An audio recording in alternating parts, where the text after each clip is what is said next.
తమిళనాడు రాజకీయాలు రోజుకో మలుపు తిరుగుతున్నాయి.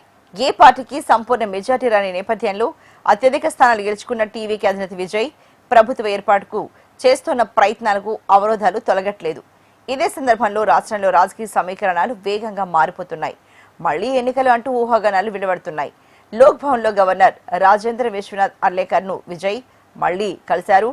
టీవీకి తరపున గెలిచిన ఎమ్మెల్యేలు మద్దతు ఇస్తామని ఇతర సభ్యుల వివరాలను గవర్నర్ కు అందించారు. తొలుత ప్రభుత్వ ఏర్పాటుకు అవకాశం ఇవ్వాలని, అనంతరం అసెంబ్లీలో బల నిరూపణకు వెళ్తామని విన్నవించారు. ప్రభుత్వ ఏర్పాటుకు అవసరమైన పూర్తి సభ్యులతో జాబితా సిద్ధం చేసుకోవాలని, తర్వాతే అనుమతిస్తామని విజయ్కు గవర్నర్ సూచించినట్లు తెలుస్తోంది. తాను టీవీకేను మినహా మరే పార్టీని ప్రభుత్వ ఏర్పాటుకు పిలవనని గవర్నర్ హామీ ఇచ్చినట్లుగా టీవీకే వర్గాలు చెప్పాయి. అయితే లోక్ భవన్ దీనిపై కీలక ప్రకటన చేసింది. ప్రభుత్వ ఏర్పాటుకు కావాల్సిన మెజార్టీ టీవీకే అధినేత విజయ్ చూపలేకపోయారు అంటూ అందులో పేర్కొంది. దీంతో సీఎంగా విజయ్తో ప్రమాణం చేయించేందుకు గవర్నర్ సిద్ధంగా లేరన్న సంకేతాలు వచ్చాయి. విజయ్ అపాయింట్మెంట్ కోరినందునే గవర్నర్ తన కేరళ పర్యటనను వాయిదా వేసుకున్నారు. అక్కడ కూడా ప్రభుత్వ ఏర్పాటుపై ఆయన సమాలోచనలు చేస్తున్నారు.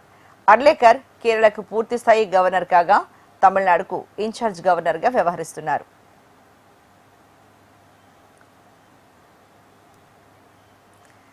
గవర్నర్ స్పందన తర్వాత విజయ్ న్యాయ నిపుణులతో 3 గంటల పాటు చర్చించారు. హైకోర్టు లేదా సుప్రీంకోర్టులో న్యాయ పోరాటం చేయడం ద్వారా ప్రభుత్వ ఏర్పాటుకు ప్రయత్నించాలని అంతర్గత భేటీలో ప్రస్తావనకు వచ్చినట్లు టీవీకే నేతలు తెలిపారు. భాజపాతో పాటు కలవాలనే దిశగా ఒత్తిళ్లు వస్తున్నాయని, అది విజయ్కు నచ్చడం లేదని చెప్పారు. షోలింగ నల్లూరులో గెలిచిన టీవీకి అభ్యర్థి ఈ ఇమ్రాన్ గవర్నర్కు లేఖ రాస్తూ ప్రభుత్వ ఏర్పాటు దిశగా నిర్ణయం తీసుకోకపోతే కోర్టును ఆశ్రయిస్తామని పేర్కొన్నారు. మరోవైపు తిరిగి ఎన్నికలు నిర్వహించాలని కోరవచ్చని విజయ్కి పలువురు నిపుణులు సూచిస్తున్నారు.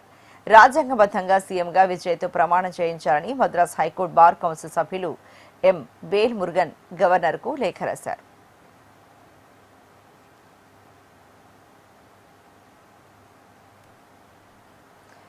లోక్ భవన్ నుంచి తిరిగి వచ్చాక మద్దతు కోసం పలు పార్టీలతో విజయ్ టీవీకే ముఖ్య నేతలు చర్చించారు.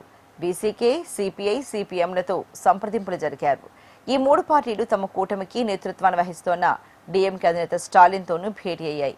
తర్వాత సిపిఐ రాష్ట్ర కార్యదర్శి వీరపాండియన్ పార్టీ నేతలతో అత్యవసరంగా భేటీ అయ్యారు. టీవీకేకు మద్దతుపై నిర్ణయం తీసుకోలేదని, త్వరలోనే తమ అభిప్రాయాన్ని చెబుతామని వెల్లడించారు.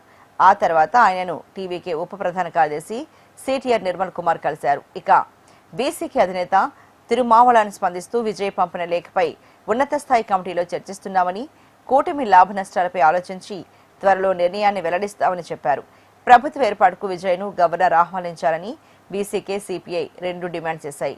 డీఎంకే అంగీకరిస్తే తమ ఏకైక సభ్యుడు టీవీకేకు మద్దతుగా నిలుస్తారని ఆ కూటమిలోని ఐయుఎంఎల్ ప్రకటించింది. దీంతో టీవీకే ప్రస్తుత బలం 113కు చేరింది.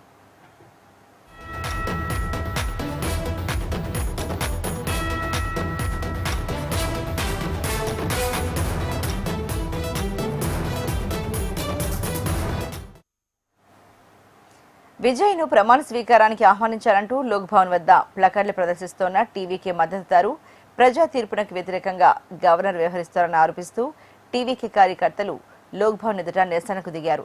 కాంగ్రెస్ పార్టీ సైతం ఇవాళ ఆందోళనలు చేపడతామని ప్రకటించింది. ఈ నేపథ్యంలో సీఎంగా విజయ్ ప్రమాణ స్వీకారానికి పార్టీ పరంగా జవహర్లాల్ నెహ్రూ ఇండోర్ స్టేడియంలో చేపడుతున్న ఏర్పాట్లను నిలిపివేశారు. తనకు కేటాయించిన కాన్వాయ్ను వద్దంటూ పోలీసులకు విజయ్ చెప్పినట్లు తెలుస్తోంది. విజయ్ ఇంటి వద్ద ఏర్పాటు చేసిన అదనపు ప్రోటోకాల్ భద్రతను పోలీసులు ఉపసంహరించారు. అసలు ఏ ప్రాతిపదికన విజయ్కు కాన్వాయ్ భద్రత కేటాయించారని డీజీపీని గవర్నర్ అడిగినట్లు సమాచారం.